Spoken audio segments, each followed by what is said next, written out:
Good morning, everybody. Thank you for joining me again. Today I am working on a wood burn. I have progressed in it. I started this several weeks ago and I haven't yet finished it, but this is more one of my simpler ones to do.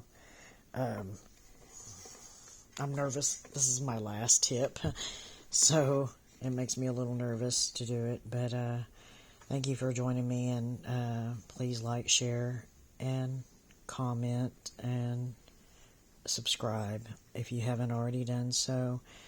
I had stated in my other video that I was going to go into, and I haven't published that one yet. I have to put it up. But I had stated that I was going to go into my elementary years, and the main thing I can say about my elementary years, I was a very shy child. Even the teachers would tell you that they never even knew I was around if it wouldn't be for the grades I made. I was very kind of standoffish to everybody. Now, I would like to move a little forward into my middle school years because the main thing about the elementary years was we would have, friends over. I would be able to tell real life experiences. That's whenever I think I really knew that I was quite different than the normal. Anyway, they would all be telling normal, regular, everyday, ghost stories, and my stuff was like way out there. In my middle school years, however, I just messed up. Majorly messed up on this. Now I've got to try to figure out how I am going to fix it, which I will. Anyway, in my middle school years, I had deja vu to an extreme. And whenever I say an extreme, I mean I could sit down and basically finish a conversation. I already knew what was going to be said. It wasn't a question of being coincidence. You know what I'm saying? This was a issue that I dealt with almost on a daily basis. I also had a very strong sense of danger. Whenever I say that, I mean we could be walking down the road with our friends. It happened multiple times. Walking down the road with our friends and see a vehicle, and I would automatically know if we were in danger. I would tell them, oh, they're going to chase us, and sure enough, we would be chased. Another thing that would happen would be that one experience I had when we were teenagers, or close to our teen years, we were walking with some friends, and this man pulled up and asked for directions, and we gave him directions, and my sister is like telling him, he's telling us, thank you and all this, and I own trying to tell us that he owned a modeling agency and wanting me and my sister, to model for him, and I knew he was bad. I'm standing back telling everybody he's not good. He is very bad. And he didn't appear bad. I mean, when I say he didn't appear bad, it was a nicely dressed older man in a Cadillac. Not your typical bad person, but I could sense it very strongly. And everybody's like, "What, Dana?" And I said, "He's bad." And finally, I popped up because my sister was ready to jump in the vehicle with him. And I told him, I said, "Sir, you got your directions, now go," in a nice way. It really wasn't that nice way, but I'm doing this, trying to leave any kind of illicit language out for the sake of my viewers. But I was very upset that this man just kept on about this modeling agency. When you clearly stop for directions, you don't usually ask somebody that either. But I already knew he was bad, so I didn't expect any less from him. With that being said, he drove off, and everybody's like, "Dana, what was that about? Why were you saying that? That man didn't seem like he was that bad of a person, And I'm like, well, maybe not to y'all, but I know he was. And whenever it was all said and done, a couple weeks later, me and my mother were watching the news, and there he appeared, just plain as day. Saw his picture. He had been arrested in Harris County. The man had went from state to state. I cannot remember his name. I wish I could. He had went from state to state, luring younger women, females, into telling them that he had a modeling agency. He was raping and murdering them.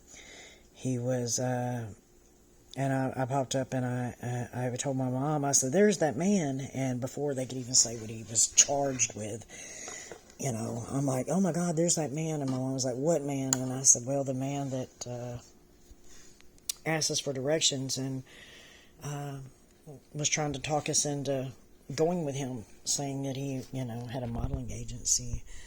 And my mother's like, "Are you serious, Dana?" And I'm like, "Yes, I'm very serious. This man was, the one that stopped us, And my mom was, very upset that, here we are, we're watching, this man on TV, seeing this man on TV. He was very, very dangerous, and I called it right. I knew it. I didn't need the TV to tell me that. Anyway, that's just one episode. I also had deja vu to the point that I could literally sit in a crowd of my friends and I would be able to tell everything that was going to be said well before it was ever said. And everybody would be like freaking out. "How did you know that?" Well, I already know. I know what this conversation is. I know where it's going, and people would freak out. To me, it was just normal,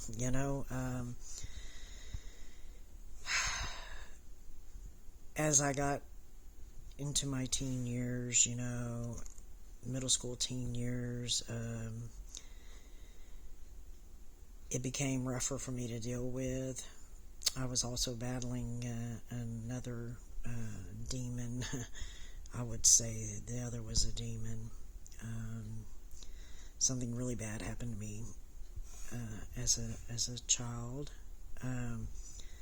So between the gifts and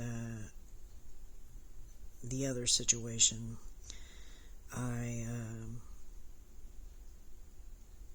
got in a very bad frame of mind. I didn't know how to deal with it all. It was a little much. I turned to alcohol and drug use, to be able to sleep at night, I would say, to be able to deal with the issues I was dealing with, you know. I told you before there would be no hiding anything. I intend on not hiding anything. So yeah, that's where my childhood childhood ended up leading. The gifts became stronger. I said that as a teen, I ended up on drugs. I made the mistake. I had tried cocaine at one point. My main thing was I liked to smoke a lot of marijuana back then. It really helped me sleep. But I made the mistake of trying cocaine one time, and I experienced another near-death experience. This was not my third near-death experience. This was actually probably my fifth. I had the 2 near drownings before I was even 8 years old. At the age of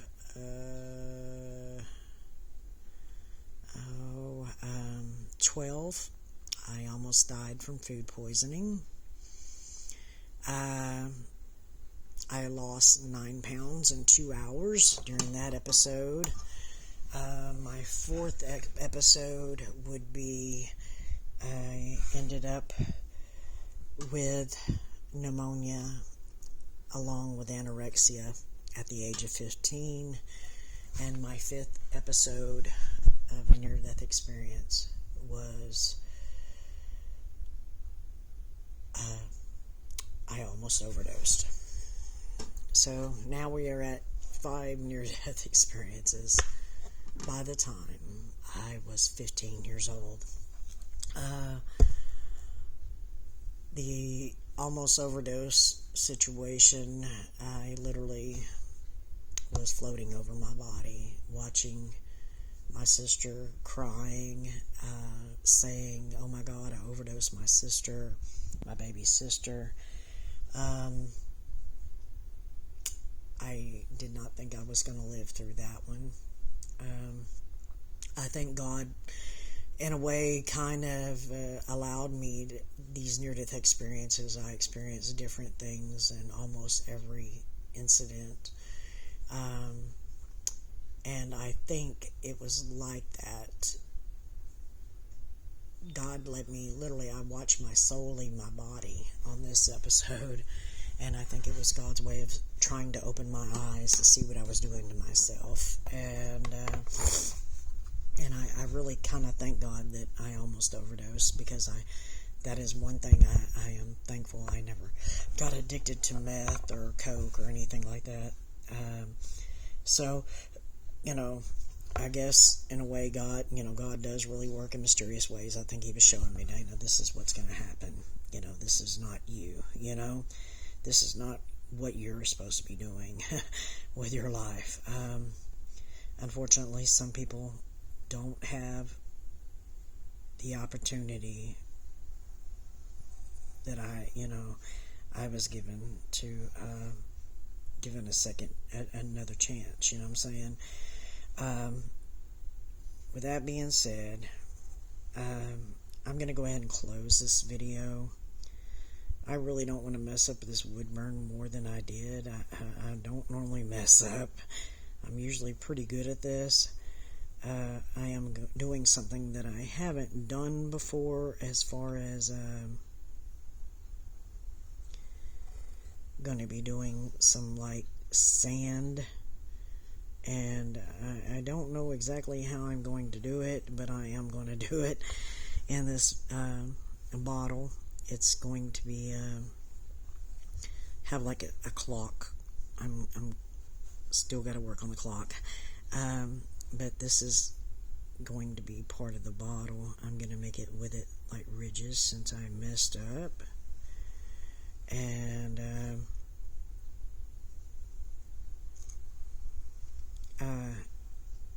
got to get this sand done here and put this time in a bottle. I know that sounds crazy, but it's going to actually look okay, believe it or not. I need to put a cork on this too. I do a lot of my stuff free-handed.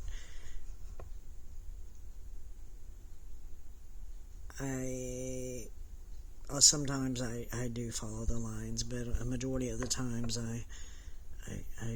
if I do put lines, I'm not following them. I never did color in the lines very well. But yeah, that's where we're at now. Now that I've had many near-death experiences. My main thing as an elementary student, it was more or less, I did have episodes, I'm sure. I know I did as an elementary student, but none of them that were really significant. Just trying to give you an idea of how my gifts expanded through the years, and how I had all these near-death experiences that you can't help but think that while this is going on, that my gifts are getting stronger. So I can't help but think that that's all part of it. This is going to be kind of like a cork. It's not going to be a long one, unfortunately. Anyway, everybody have a blessed day. I'm going to, like I said, close this. And tomorrow,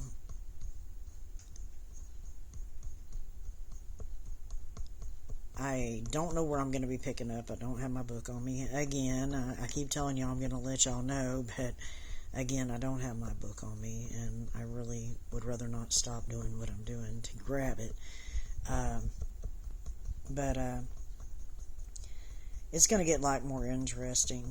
Like I said, the gifts will be more prominent, and it'll make more sense. Anyway, everybody have a blessed day. I'll see you when I see you. Like I said, I have all my info, I think on my Facebook now. I'm not sure in my bio.